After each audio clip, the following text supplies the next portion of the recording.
It just makes me understand how much ladies really love men, but they claim to not love men as much as they do.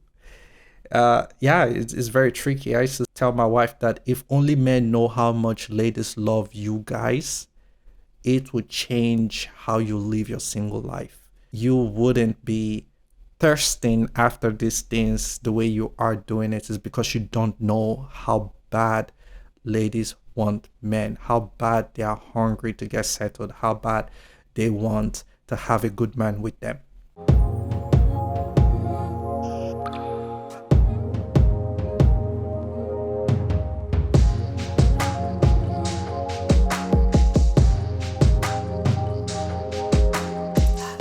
Hello, ladies and gentlemen. You are listening to the Major Pain Podcast, the only podcast crafted to guide men like you to unravel your uniqueness to transform the world around you.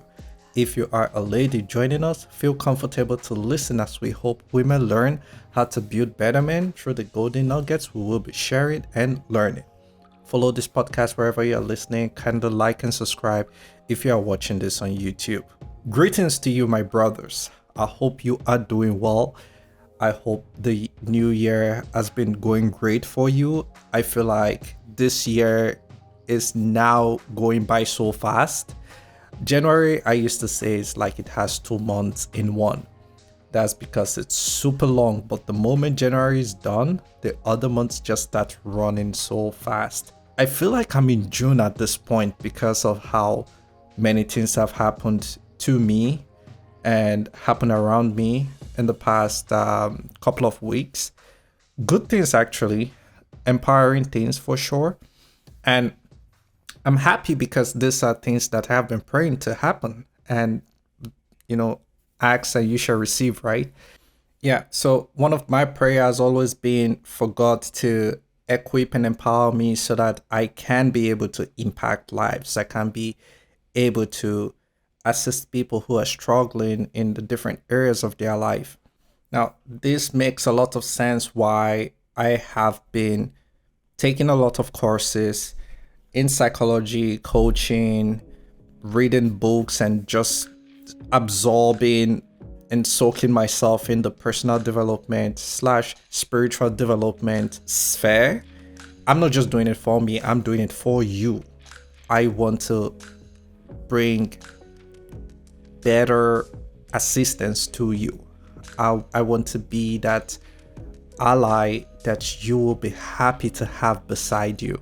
And what has happened over the past weeks is I've had a lot of people reach out to me offline, and I've been fellowshipping with a couple of brothers. I have been assisting a couple of people in one way or the other, and I feel extremely blessed doing so. And I'm happy because I lived to see this day come through. So if you don't get to see me online, just know that a lot of good things are happening offline. The other amazing thing I'm so happy about is I am currently co-leading a Bible study group with a brother in my church. My church is Toronto City Church, for those of you who don't know. And if you are in town looking for a good church, I would encourage you to visit Toronto City Church. It is a powerful place to be in. And when I mean powerful, it's not the hoo-ha-ha type of powerful manifestation type of thing. So far, my wife and I have been attending the church. What we can testify is, yes, the community is there, and not just that, you get to be hungry to know the word of God for yourself. That is one thing I love about the church. It equips you and empowers you to know the word of God by yourself, for yourself, and for you to draw closer to God. They encourage that aspect, which I find a lot of churches are not really encouraging people to do so. They are not encouraging people to study the word of God. They are not encouraging people to practice true fellowship and communion with one another. And this church, they practice what they preach. So yes, this is a free ad for Toronto City Church. All right, let's get into the topic for today. The topic is more like a question. Should newcomer men end their distant relationships? I see a couple of brothers, especially newcomer men. I see them questioning themselves if it's worth having a relationship here, especially with the rise of passport bros. So, for those of you who don't know what passport bros is, I would explain what it means. Why, those of you who know, kudos to you. So, passport bros is a movement of men traveling overseas to look for wives. Now, these men are usually men from first world countries, mostly Western men, men in the Western countries. It could be, say, I know America is for sure. I've not really heard of passport bring. I think, yeah, they're in Canada. Yeah, they are in Canada for sure. And so I live in Toronto right now, and the dating market or the dating scene in Toronto is crazy. Like it is so crazy. Bunch of men are tired and they are leaving the West and going to Southeast Asia to go look for wives.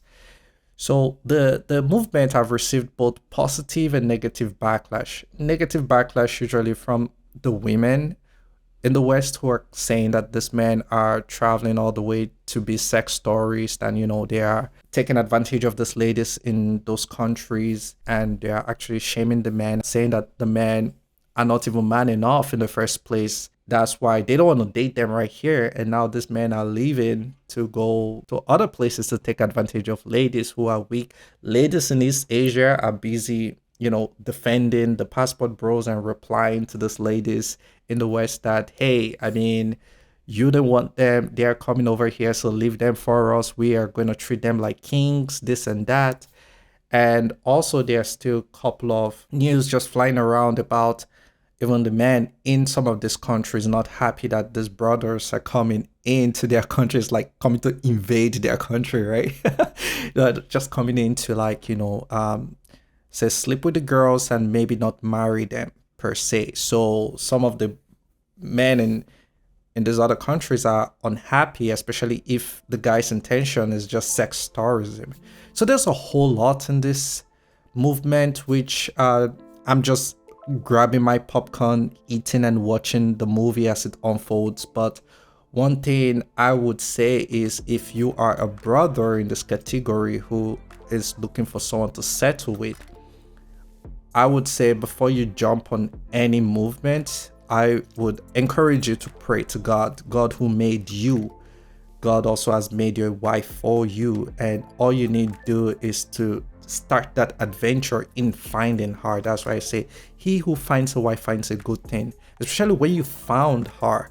But if you think leaving would solve your search issues, I don't think so, honestly, because a lot of men don't even know what they are looking for. They think they know what they are looking for, but they don't know what it is they are looking for. And the issue is, it's not just finding per se, but it's staying married when you found one at the end of the day. There are a whole lot of attributes and attitude and heartitude that a man needs to have, a man needs to onboard, a man needs to evoke within himself in order for him to be a man that a lady would want to sought after. Even the ability to be able to navigate, to decide and say, these are the type of girls I don't want. To filter through the shaft. Trust me, it is a complex thing to being a husband. It's not just getting married. It's not just the title that makes you a husband. It's the actions that you take after being married or even before being married that makes you a husband. We would talk about this in length, especially when I am talking on another episode for the single brothers. I'm married, and so far it's been beautiful. It's been great. And not only is it great because it's great because I worked my butt off to make it great. And my wife too has also been very intentional in making it great. Plus, God has been in the center of our marriage. So there are just a whole lot of things. There's a bigger fish to fry. It's not just about migrating. However, migrating would help you as a man to see other things, other places. to learn other things, that life is beyond just Republicans versus Democrats. I'm telling you, that's how political everything is right now, that everything is Republicans versus Democrats. I'm telling you, it's crazy, but life is beyond that. But there's so much more to life, there's so much beauty to life. So you can travel for sure to onboard those experiences and see life from a different point of view, which will really humble you and make you feel very happy to even just be alive. You know, I keep saying I'm from Africa. I've seen a lot of things, I've seen a lot of suffering, that even if I'm able to eat once a day here in Canada, I'm super excited because I know what suffering is like. I know the color of suffering. And trust me, guys, it's really horrible. You don't want to see that. So, but if you want to go see that, that is a good thing, because you need to go out there and see what life is like for you to be able to unlock some part of you that needs to be unlocked. So that's all I have to say about that regarding the passport bros. I really applaud when I see men standing up for themselves, because I completely understand that there's an intentional movement and intentional project to limit men from fulfilling their full potentials. Hence why this podcast is very essential for you to unravel your uniqueness. So, for those of you who are in a long relationship, some people might wonder and even ask, why do people keep a long distance relationship? Like, who does that? Well, the truth is, sometimes some guys just can't find a responsible girl in the place they are in. When I mean responsible, is like, say, wife material type of, you know? And we just talked about the passport bros who are traveling overseas and all that. Some people are in that category whereby they've asked those around them, but it's not working. And what happens is they then begin to seek for ladies outside of the country. You know, sometimes I notice, you know, how tricky this thing is, that if it was ladies who were sorting out for men outside of the country, you know, brothers would just keep quiet. They won't say anything, right? But now that it's the men doing it, like, the ladies are just upset about it. And it just makes me understand how much ladies really love men, but they claim to not love men as much as they do. Yeah, it's very tricky. I used to tell my wife that if only men know how much ladies love you guys, it would change how you live your single life. You wouldn't be thirsting after these things the way you are doing it. Is because you don't know how bad ladies want men, how bad they are hungry to get settled, how bad they want to have a good man with them. However, it's not all that you have to be with, for sure. I mean, some ladies are just not wife material, so hence why some men are looking out for the wife material outside. The other aspect of people who are keeping long distance relationship are people who were dating for a while before they traveled abroad, right? So say Mr. A was dating Mrs. B, and what happened was that when Mr. A traveled, they have to continue that relationship because they were dating for a while. The other aspect of people who keep distance relationship are people who might find comfort in culture and religion. So some people might be like, where I am right now, I'm looking for somebody who is within the same culture as mine, or who is in the same religion as mine. That could be a factor that could make some men, just look for a wife overseas or abroad instead of within. Now, you might argue that Toronto is a place with diverse culture. Yes, that is true. Toronto has, or even Canada has, a lot of diverse culture. But one thing I notice is that in as much as some people here would prefer to date their own, but it's as though there's something that changes in people the moment they come abroad. Trust me, there's just something different. Even the Nigerians here, when I see some Nigerians, I'm like, I'm not sure. I'm not sure this person is willing to settle down. and sometimes I'm like, nah, this person is just not working. For real, there's something that changed in people here. So some people would rather date people abroad. And another argument again could be, what if you bring that person here? Wouldn't they change too?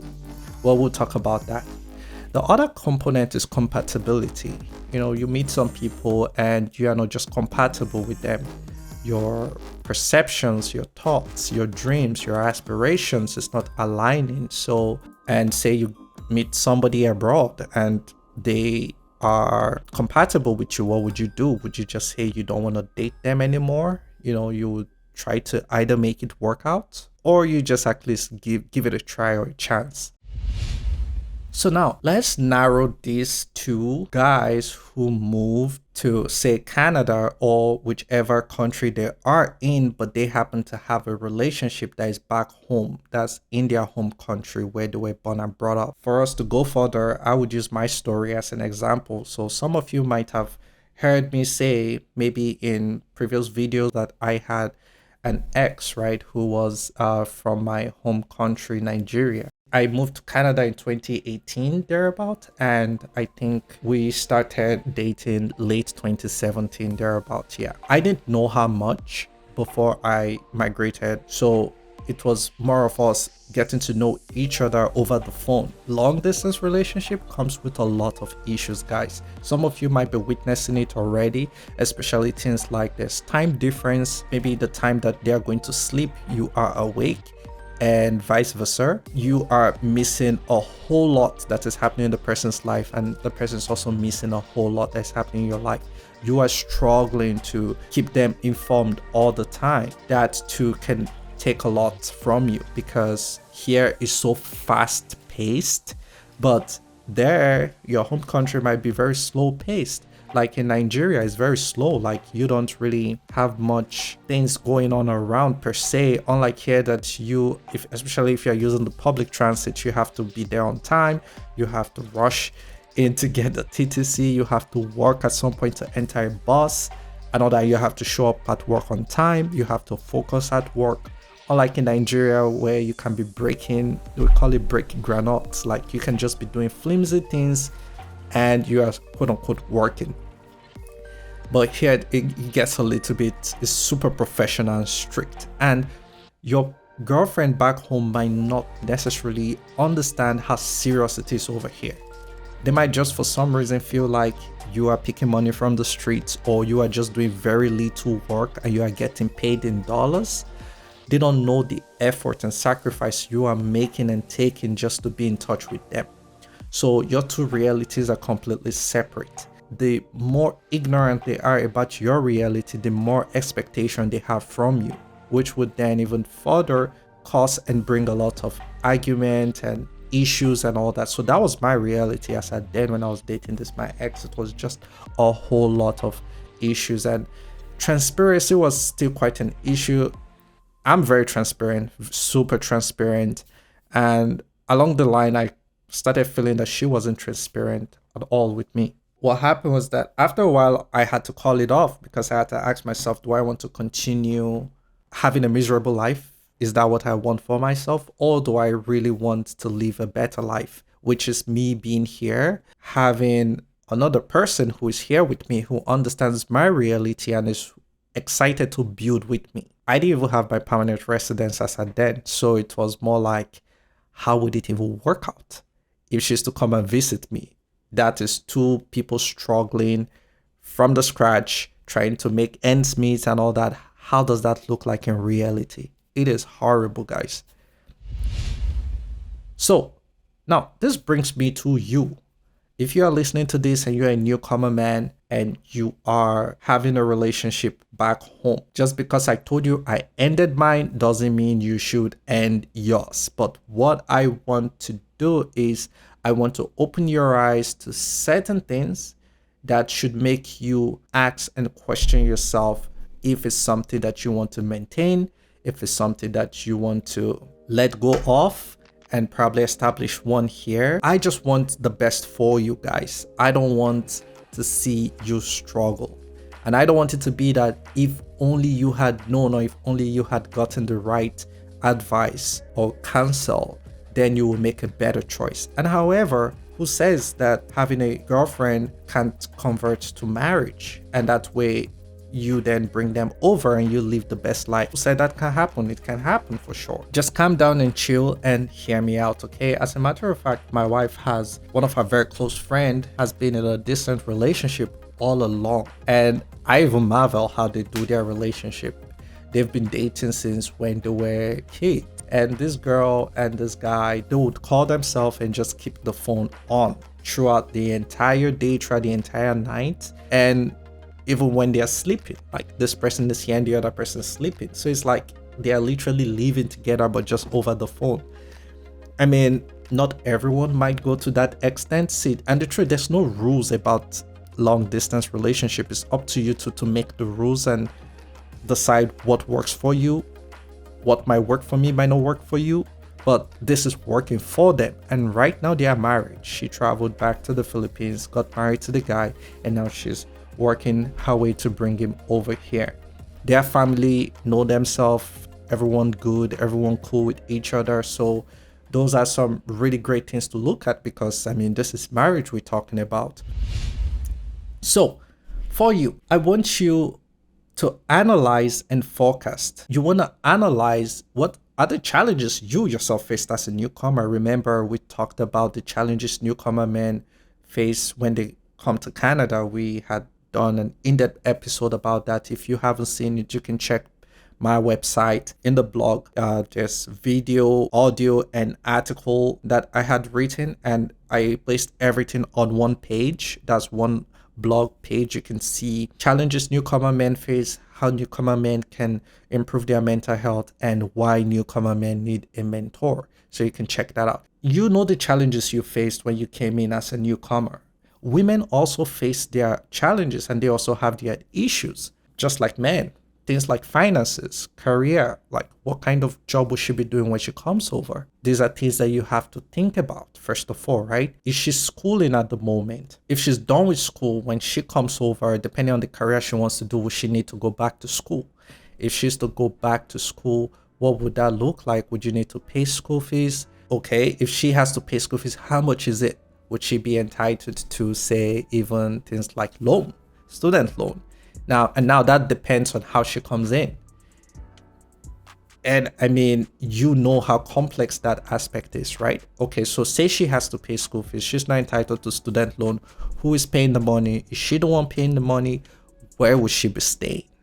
That's another thing. Now, you can say, oh, she can stay with me. Are you staying in a place whereby they allow another person? So if you are renting a room, are they allowing an extra person to stay there? Or would she need to go rent her own space? Say she rents her own space, does she have that much money to do so? Would you need to chip in one point here and there or the other? The job you are working, are you making that much money to even chip in for things like that? So these are the things you have to be thinking about and forecasting, because the last thing you want is to start a project and not see it to the end, right? So when you think about the career aspect, the finances aspect, who is spending, how much is being involved and all that, you now still want to talk about the emotional and social aspect of things. How would she react to resettling? Is she open to resettling? Is she excited to resettle? Are you going to have enough time to be present with her? Would you two even have that time to be present with each other, to see each other? Would you guys likely be in same town? Because right now, Toronto is getting expensive, man. So say if a newcomer is coming in and maybe her school is in Nova Scotia and you are in, say, maybe, I'll still use Toronto, but her school is in Nova Scotia because maybe you guys got a cheaper school there. So that means you will literally have, it's just like she is better off in the country she was in before coming in, because Nova Scotia to Toronto is like you traveling to another country, pretty much, very far. So these are things that you have to think about before you overcommit. And if you've gotten to the point where you've overcommitted, you still want to have this conversation with her. You don't have to be scared to talk the talk and ask questions. What is it going to be like? Are you planning on coming over? What is that going to be like for you? What is that going to be like for us? Right? And you still want to just check in with her emotions if she's the type that will cope. Because some people give up and they go back home. And is that a type of relationship you're looking at? Do you yourself, who is dating this girl, have you secured your own stay in Canada fully, whereby you're a permanent resident, or maybe you're very close to getting it, and that you can legally stay in Canada, and that way you can maybe travel back and forth type of thing? And if you are to come in as a refugee, I hope you know that you can travel back to your original country, because that itself is saying that you don't need protection of the country. So you need to be very smart, guys, about these things, because if you are not smart about it, you will likely put yourself in trouble and more jeopardy. Another aspect that I want you to bear in mind is you also want to test the authenticity of the relationship. You would agree with me that you've heard of stories about ladies using guys as one-way tickets to come to Canada. And what happens is when they come in here, that's the end of the relationship, right? Once they just make it to Canada like this, they just start, misbehaving or looking for something or one or two things for them to leave the relationship. And they just leave you that way. They leave you hanging, right? You as a guy, you feel used in that sense, right? So you want to test the authenticity of the relationship. Is she really in love with you, or is she in love with the idea of just coming over to Canada or the country you are in? Bro, you really have to be smart about this. The last thing you want is to have a failed relationship or a failed marriage in Canada. Country is depressing enough. How much more having a failed relationship or marriage? You definitely want to set yourself for success in that area. Now, even if, say, for instance, she comes and she leaves, do you have an exit plan? Do you have an alternate strategy or plan in order to mitigate that risk? You have to be very proactive, brothers, for sure. Now, I'm not saying you should have it in mind that, this relationship is going to fail, but as long as you are not married, you need to have an exit plan, in the sense that if things are not working out well, how can you protect yourself such that you are not losing it all for just one person that you thought was in love with you? All right. This is the beautiful part I like to talk about. The beautiful part is having an alternate plan. Have you thought about having somebody here? I know you are like, but Paul, like you said, the dating scene in Toronto is this, is that, is blah, blah, blah. I've been trying, I can see people, this and that, blah, blah, blah. I get it. I understand. I was once in your shoes, brother. I mean, I was once single. It was once miserable for me. And I was able to follow hardcore steps in order to get married. And I achieved that. And for me to have achieved it, and I've seen other people achieved it, then it's possible. But it's all a matter of perspective, right? And it's a matter of acceptance. First thing first is I want you to work on your mind and tell yourself that there are many good and responsible women out there who are excited to date me. Repeat that, honestly. Rewind and repeat that. The truth is, there really are many responsible and good ladies. They are looking for good guys. Remember, I said earlier on that if only men know how excited women are to meet them and how much women are hungry to meet men, you would calm down and you would just take care of yourself. Honestly, you would take care of your mental health, you would take care of your everything, such that you can show up in the best way possible. What a lot of guys are doing is they are rushing themselves, and that's not helping them. You shouldn't rush yourself as a guy. You need to take your time, you need to plan your life, and you need to build yourself. Building takes time. It's not something you rush. You rush it, it ends up breaking at some point. You break at some point. So take your time, but onboard the abundant mindset.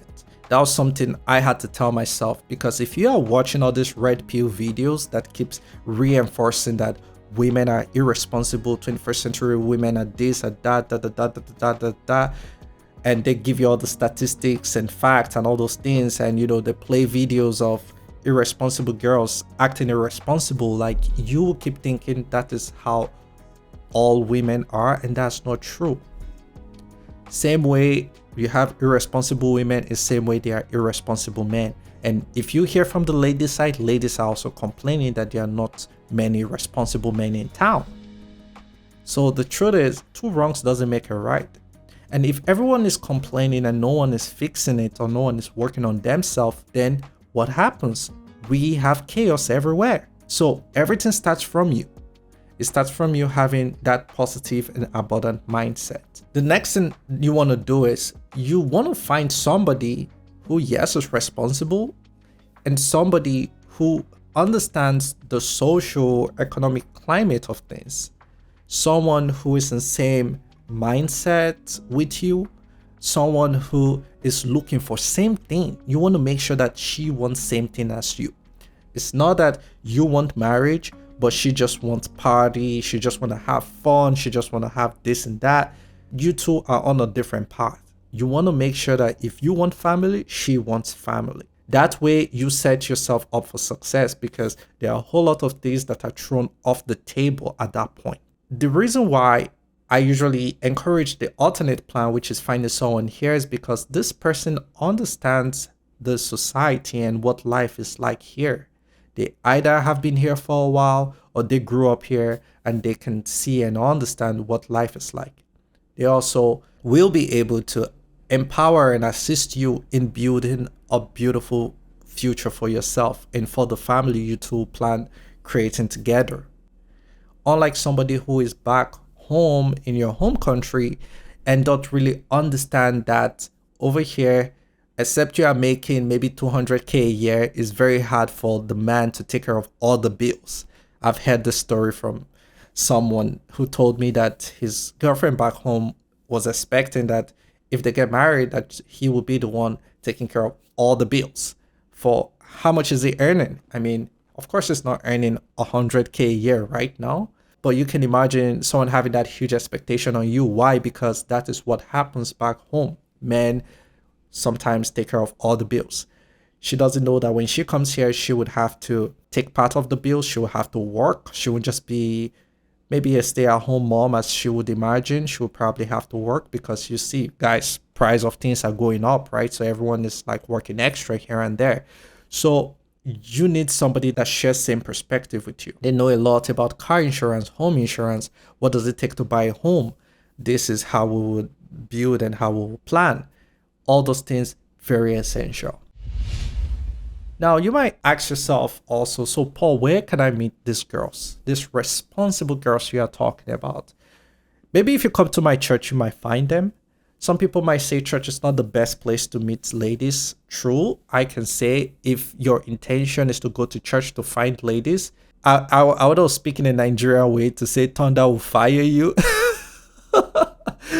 But I would say if that's your intention, then maybe don't go to church if that's your intention. That used to be my intention. But I got to learn that that is not a good way to say I'm going to this church because I want to meet girls. Your focus of going to church should be to seek fellowship and communion with other believers. And relationships are the byproduct of seeking communion and positioning yourself in a place where responsible people do responsible things. So positioning is something that I usually talk about a lot. That a lot of the men who are complaining that they are not meeting responsible girls, they are positioning themselves in the wrong place. Wrong places, example, if you ask me, I'm a Christian, I don't go to club, but I've seen some people say, oh, if you want to meet a girl, if you want to meet a wife, go to the club. I'm not sure. I don't know how that looks like. I know people who club.